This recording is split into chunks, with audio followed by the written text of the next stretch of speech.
Bab 823. Pernikahan, bagian 4. Iya benar, Dea pintar banget sih. Clayton tanpa ragu-ragu memuji gadis kecil itu. Mommy dan Daddy Dea akan menikah, Dea senang. Seneng? Aduh, Mommy mau nikah sama Daddy. Pasti gaun Mommy akan lebih cantik daripada di TV. Baju Daddy juga sangat bagus. Dea jadi gadis pembawa bunga. Gadis kecil itu akhirnya tahu kalau hari ini Mommy dan Dedinya menikah, membuatnya lompat kegirangan. Dari tempat parkir ke tempat tujuan berjarak 3-400 meter. Albert memperhatikan kedua anak kecil itu yang tertinggal di belakangnya dan berteriak memperingatkan mereka. Kalian berdua, cepat ikuti, atau nanti akan tersesat. Dea, jangan ngobrol dulu, oke? Bisik Clayton untuk mengingatkan gadis kecil itu. Ibu angkat Albert masih belum tahu tentang pernikahan di hari ini. Sesuatu yang begitu penting dan bermakna seperti ini harus dikatakan oleh paman ketiganya. Oke, Kak Clayton, Dea mengangguk. Kemudian dia bergandengan tangan dengan Clayton dan berlari untuk mengejar Mommy dan Dedinya. Kalian berdua di belakang, berbisik apa sih? Albert bertanya pada dua anak kecil yang mengikuti di belakang. Clayton langsung menggelengkan kepalanya dan tidak bicara. Saat melihat ini, gadis kecil juga langsung menggelengkan kepalanya dan tidak mengatakan apapun.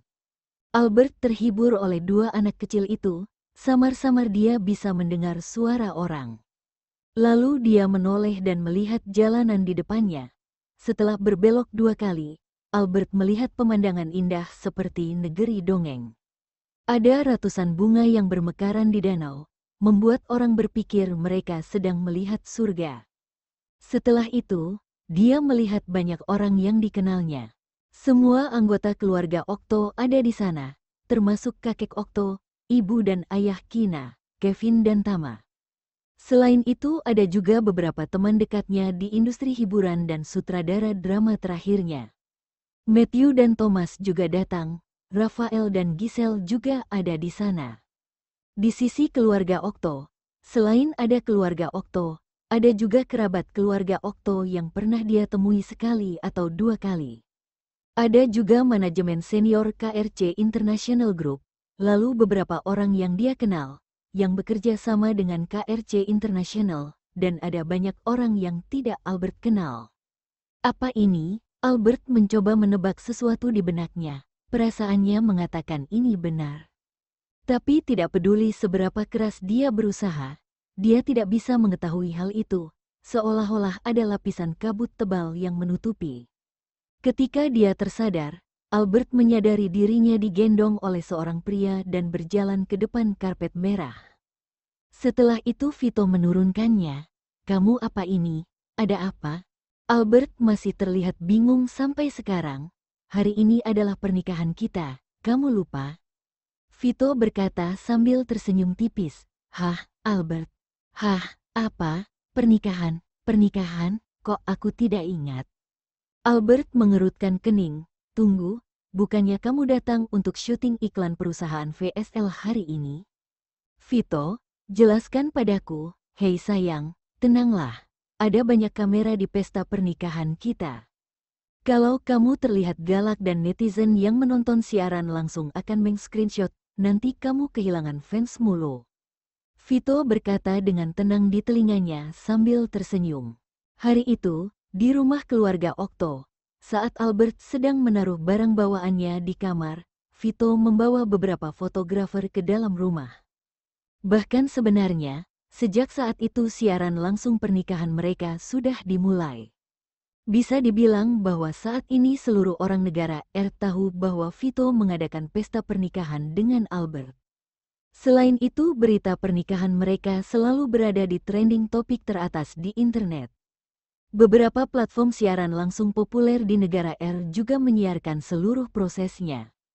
Tapi setelah berhari-hari, Albert masih tidak tahu apapun. Dan semua itu karena Vito. Beberapa hari terakhir ini dia melarang Albert untuk mencari trending topik lokal, sehingga dia tidak tahu apa yang sedang trending di internet. Para fans sangat menantikan hari pernikahan mereka.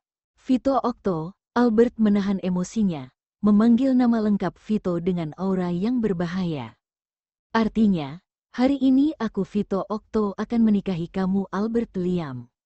Seperti yang aku bilang sebelumnya, kita punya buku nikah dulu, lalu menikah.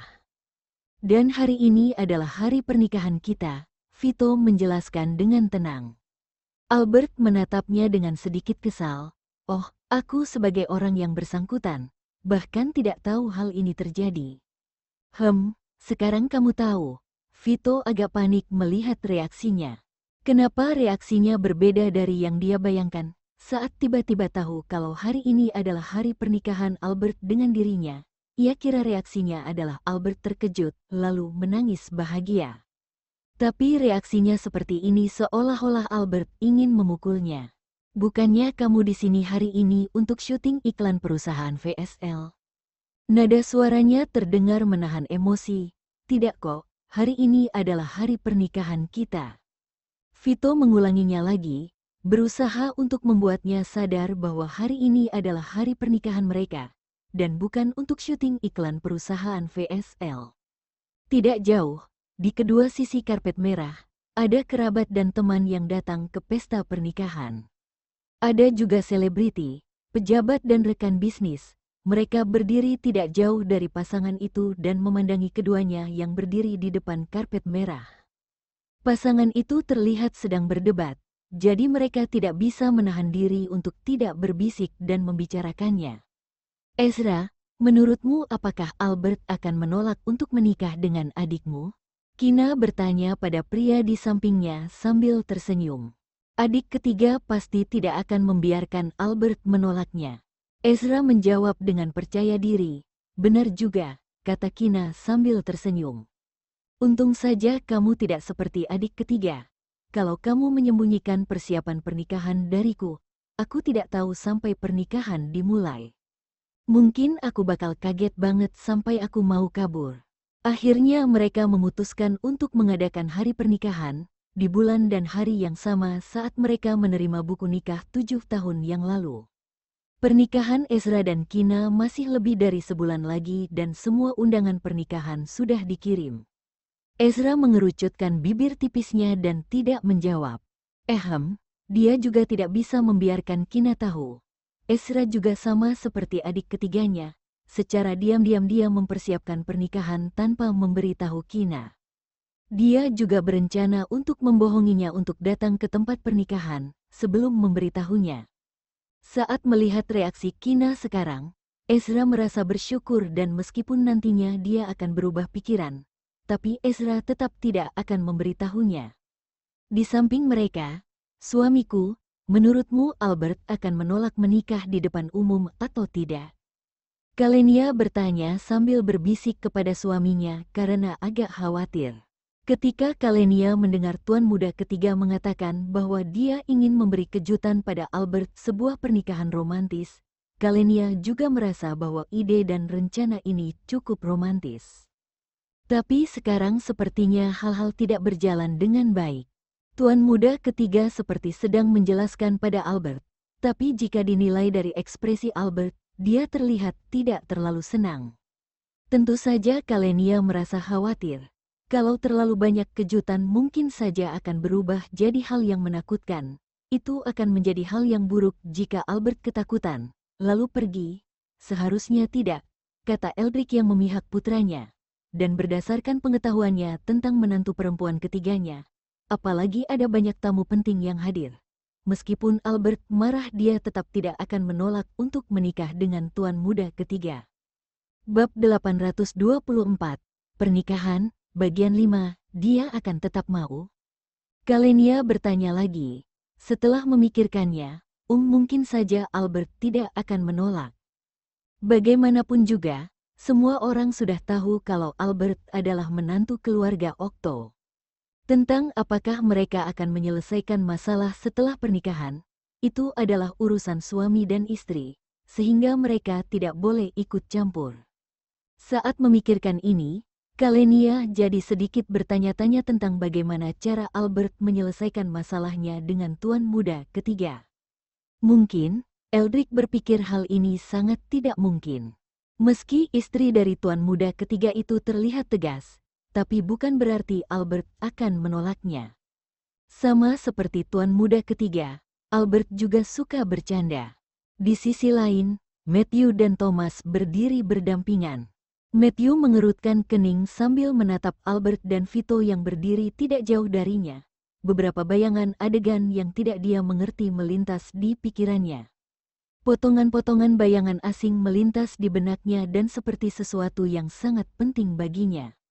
Dan samar-samar, Matthew merasakan bahwa ini berkaitan dengan Albert. Thomas memperhatikan ekspresinya yang berubah.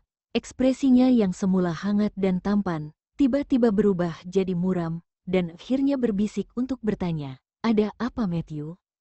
"Tidak, gak apa-apa kok." Matthew menggelengkan kepalanya dengan ringan, tetapi masih mengerutkan kening.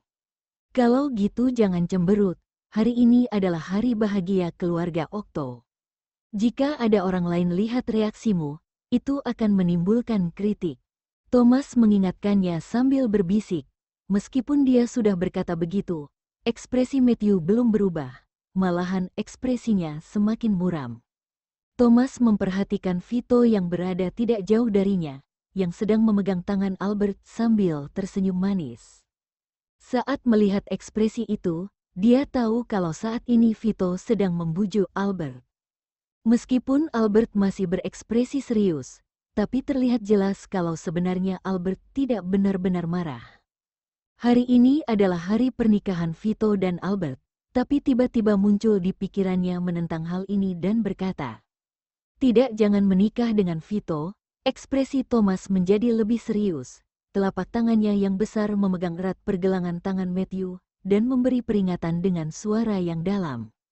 "Matthew," di depan karpet merah, Vito meraih tangan Albert dan berkata sambil tersenyum, "Oke, jangan marah.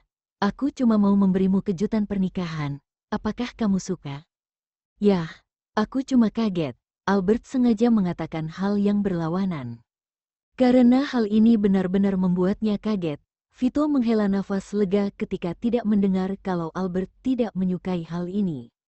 "Istriku, kita menikah dulu, oke? Ada banyak tamu yang nonton, jangan buat malu suamimu," kata Vito sambil tersenyum dan meremas tangannya. Sebenarnya, Albert tidak pernah mau mempermalukan Vito di depan banyak orang.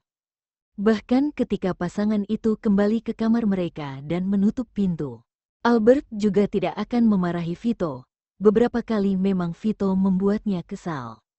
"Seperti aku hanya ingin menggodamu untuk membuatmu kesal." Tapi saat Albert benar-benar kesal, Vito akan panik dan langsung menghampirinya untuk mengakui kesalahan.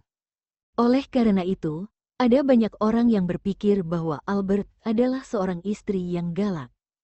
"Setelah upacara pernikahan selesai, aku akan interogasi dan menyiksamu." Albert punya banyak pertanyaan di dalam hatinya dan memutuskan akan bertanya pada pria ini di malam hari. "Kamu boleh kok menyiksaku. Boleh pakai durian, papan cuci, keyboard atau apapun yang kamu mau. Aku tidak akan mengeluh," kata Vito sambil tersenyum. "Kalau lukamu aku siram pakai air cabai yang dicampur cuka dan garam, gimana?" Vito menggertakkan gigi dan menyetujuinya. "Gak apa-apa deh." Kemudian dia bertanya dengan gugup, "Kamu puas dengan pernikahan ini? Kamu suka, kan? Kamu mau dengar yang sebenarnya?" Albert bertanya balik. Vito menggertakkan giginya lagi, takut mendengar kalau Albert berkata tidak puas. "Saat upacara pernikahan selesai, kamu bisa kasih tahu padaku saat kembali nanti malam." Dia sudah mempersiapkan upacara pernikahan ini secara diam-diam selama lebih dari setengah tahun. Semuanya dibuat sesuai dengan apa yang disukai oleh Albert. Tapi selama ini Albert tidak tahu apa-apa dan saat hari pernikahannya tiba, Vito sedikit takut kalau dia akan marah karena sudah menyembunyikan ini darinya, lalu tidak menyukai dekorasi dan tempat pernikahan. Ya, Vito cukup gugup dan khawatir tentang pernikahan ini. Apalagi sekarang wanita yang berdiri di depannya adalah orang yang dicintainya.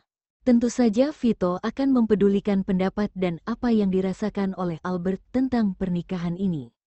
Albert seolah-olah tidak mendengarkan perkataannya, dan dengan serius mengamati dekorasi pernikahan di sekelilingnya.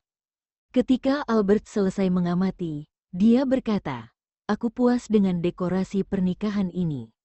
Semuanya sempurna, dan tentu saja aku mau mengadakan pesta pernikahan dengan orang yang aku cintai. Tapi..." Dia berhenti sejenak. "Tapi apa?" Vito langsung bertanya dengan gugup. Saat mendengar kalau Albert puas dengan dekorasi pernikahan, tapi karena tiba-tiba nada suaranya berubah dan ada kata petik terbalik tapi, Vito tidak bisa menghela nafas lega dan malah menjadi lebih gugup. "Tapi ini bukan berarti nyonya muda ketiga ini tidak marah padamu."